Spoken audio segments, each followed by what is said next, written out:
بسم اللہ الرحمن الرحیم۔ شکریہ جناب اسپیکر۔ سب سے پہلے میں آپ کا مشکور ہوں کہ آپ نے بات کرنے کا موقع دیا۔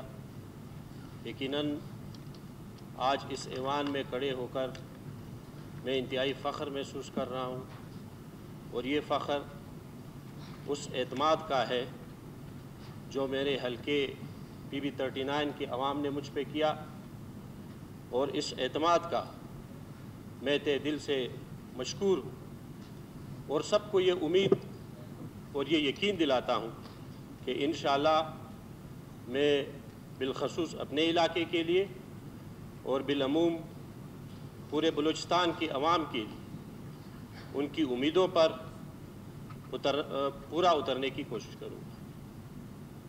جناب اسپیکر، میں آج اس مقدس ایوان میں بیٹھے جو نمائندے ہیں، جو عوام کے مقدس ووٹوں سے الیکٹ ہو کے یہاں پہ بیٹھے ہیں، ان کو مبارکباد پیش کرتا ہوں کہ انہوں نے جس ڈیموکریٹک طریقے سے بلوچستان کی روایات کی پاسداری کرتے ہوئے پہلے اسپیکر اور ڈپٹی اسپیکر اور آج قائد ایوان کا انتخاب کیا، اس پہ میں سب کو مبارکباد پیش کرتا ہوں، اور میں میر سرفراز بگٹی کو آج قائد ایوان منتخب ہونے پر اپنی جانب سے مبارکباد پیش کرتا ہوں، اس امید کے ساتھ کہ میر سرفراز بگٹی بلوچستان میں جو بلوچستان کی محرومیاں ہیں ان کو ختم کرنے کے لیے اپنا بھرپور کردار ادا کریں گے۔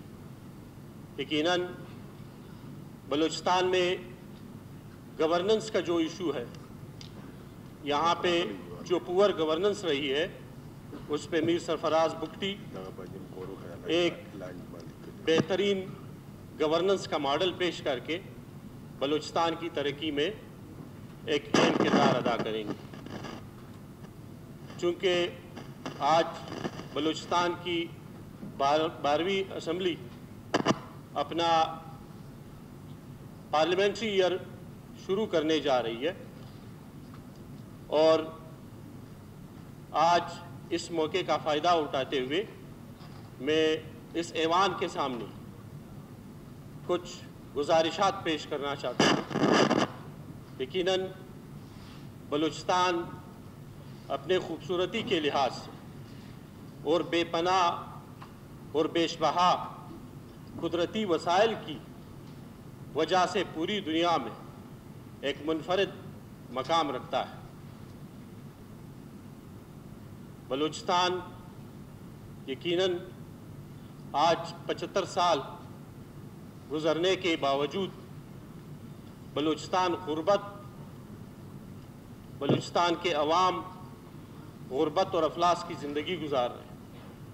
ہمارے ہاں بے پناہ وسائل ہونے کے باوجود ہم روزگار، تعلیم اور صحت کے بنیادی سہولتوں سے محروم ہیں۔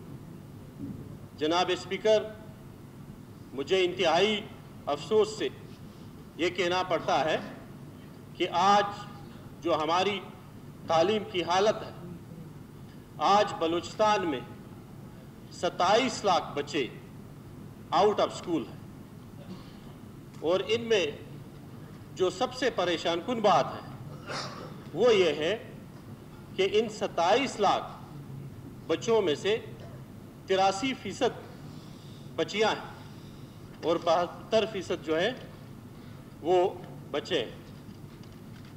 تو ایسے حالات میں جہاں آپ کے جو پرائمری سکولز اقوام متحدہ کی حالیہ رپورٹ کے مطابق صرف 15% پرائمری سکولوں میں بجلی کی سہولت موجود ہے، صرف 35% پرائمری سکولوں میں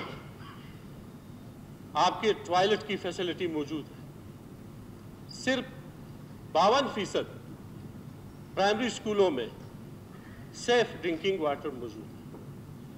تو ان حالات میں जिस तरह कोसो साहब ने फरमाया, हमें तालीमी एमरजेंसी लगानी पड़ेगी, हमें एजुकेशन को ठीक करना पड़ेगा। आज दुनिया ने जितनी भी तरक्की की है, आज दुनिया के जितने भी जो तरक्की याफ्ता ममालिक हैं, उन्होंने अपनी तमाम तर तवानाइयाँ तालीम पे सर्व की है।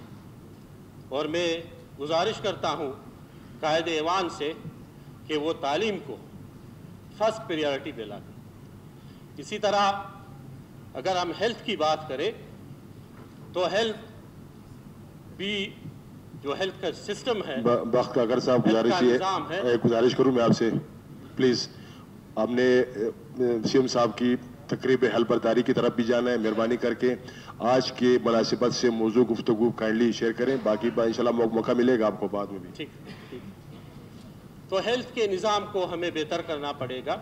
इस वक्त बलूचिस्तान में जो मैटरनल मॉर्टेलिटी रेट है, MMR है, वो सबसे ज़्यादा एशिया में सबसे ज़्यादा है।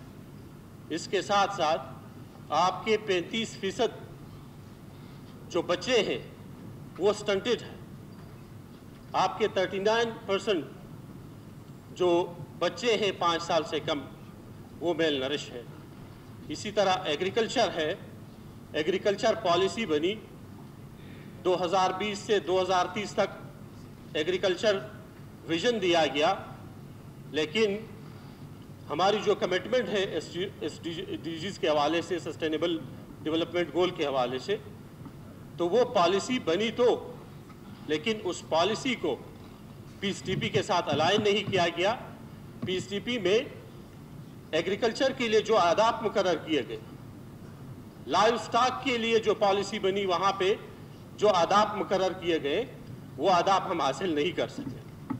यहाँ पे ये इस चीज़ की तवज्जो में दिलाना चाहता हूँ, चूँकि बलूचिस्तान एग्रीकल्चर और लाइव स्टॉक के हवाले से सबसे ज़्यादा पोटेंशियल है, तो एग्रीकल्चर सेंसस जो है वो सिर्फ 2006 में हुए हैं, 2006 के बाद एग्रीकल्चर सेंसस नहीं हुआ है।